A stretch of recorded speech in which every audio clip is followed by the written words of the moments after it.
सभी को जय मसीह की। और आज मैं बात करूँगा, बहुत से जो पास्टर हैं, चाहे फिर वो जेंट्स हो चाहे फिर वो लेडीज़ हो, वो इस वचन को कलीसिया के आगे बहुत रखते हैं कि परमेश्वर ने कहा कि हे और बोझ के दबे हुए नीचे मेरे पास आओ, मैं तुम्हें विश्राम दूंगा। तो ये वचन कलीसिया को बार बार सुनाया जाता है कि जो कोई अपनी बीमारियां अपनी अपनी बीमारियों से जो परेशान है, जो आर्थिक पैसों से परेशान है, जिनमें कि हर कोई जो कोई अपनी समस्या से परेशान है, प्रभु यीशु मसीह ने कहा कि तुम मेरे पास आओ, मैं तुम्हें विश्राम दूंगा। क्योंकि इस वचन का गलत मतलब बताया जाता है, जबकि ये जो वचन है ये बिल्कुल, इसकी जो व्याख्या है वो सही नहीं है। मैंने देखा है बड़े बड़े मिनिस्ट्री वाले जो अपने आप को दावा करते हैं कि हाँ हम पास्टर हैं, वो इस वचन का सही मतलब नहीं बताते। या तो उनको पता नहीं है, या तो फिर पता है तो वो झूठ बोलते हैं।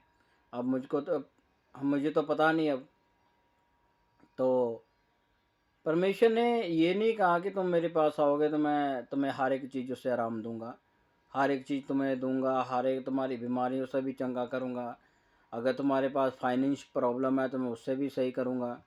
अगर तुम किसी समस्या में जूझ रहे हो तो मैं तुम्हें उससे भी आज़ादी करूंगा। नहीं, परमेश्वर ने ये कह के नहीं बुलाया, ये सबसे बड़ा झूठ है।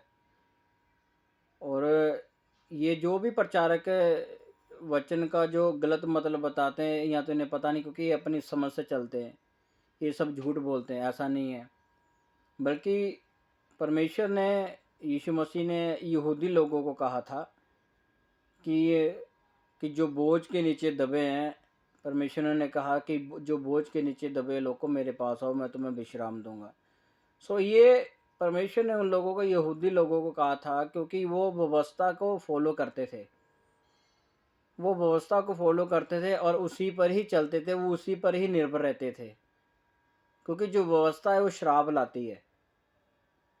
परमेश्वर ने कहा कि अगर तुम मेरे पास आओगे तो मैं तुम्हें विश्राम दूंगा। विश्राम का मतलब ये कहा था कि परमेश्वर ने कहा कि मैं तुम्हें अनंत जीवन दूंगा, क्योंकि व्यवस्था में इतने कायदे कानून, इतने हुक्म लिखे हुए थे कि उसे चाह के भी कोई उसके ऊपर चल नहीं सकता था, उसको फॉलो नहीं कर सकते थे। परमेश्वर ने इस वजह से कहा कि जो कोई मेरे ऊपर विश्वास करेगा मैं उसे विश्राम दूंगा, यानी कि अनंत जीवन भी दूंगा। परमेश्वर ने यहूदी लोगों को कहा था। ये वचन आज भी लागू होता है, ये वचन आज भी लागू होता है, चाहे अन्य जाति हो चाहे विश्वासी हो, कोई भी हो।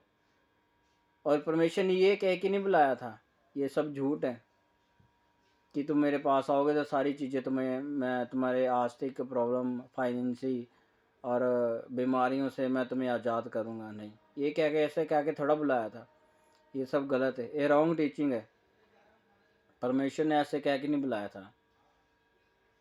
परमेश्वर ने कहा था कि हे विश्राम करने वाले लोग और बोझ के दबे हुए नीचे मेरे पास आओ, मैं तुम्हें विश्राम दूंगा। विश्राम का मतलब अनंत जीवन। यहूदी लोगों को कहा था प्रभु यीशु मसीह ने, जो व्यवस्था को फॉलो करते थे, उन लोगों को कहा था, क्योंकि व्यवस्था को फॉलो करते थे, व्यवस्था के ऊपर ही वो निर्भर थे।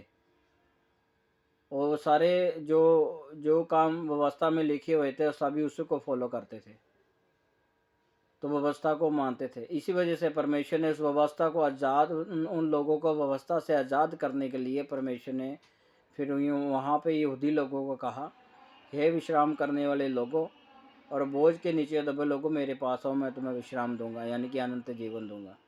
तो ये वचन आज भी लागू होता है। इसका सही मतलब भी यही है कि यहूदी लोगों को कहा था परमेश्वर ने, क्योंकि वो व्यवस्था को फॉलो करते थे।